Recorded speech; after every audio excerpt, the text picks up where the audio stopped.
ألم تر إلى الذي حاج إبراهيم في ربه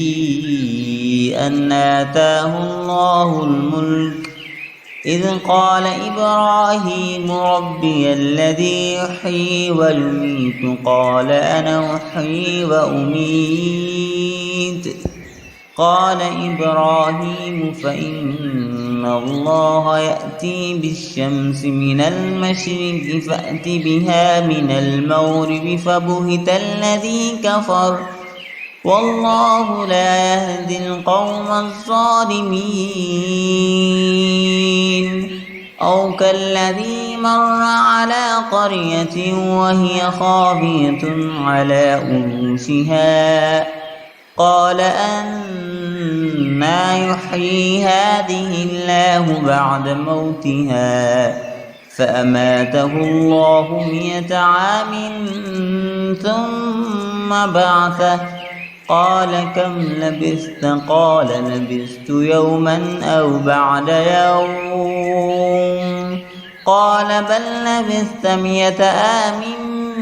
فانظر إلى طعامك وشرابك لم يتسنه وانظر إلى حمارك ولنجعلك آية للناس وانظر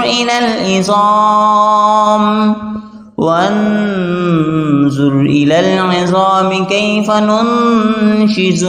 ثم نكسوها لحما فلما تبين له قال أعلم أن الله على كل شيء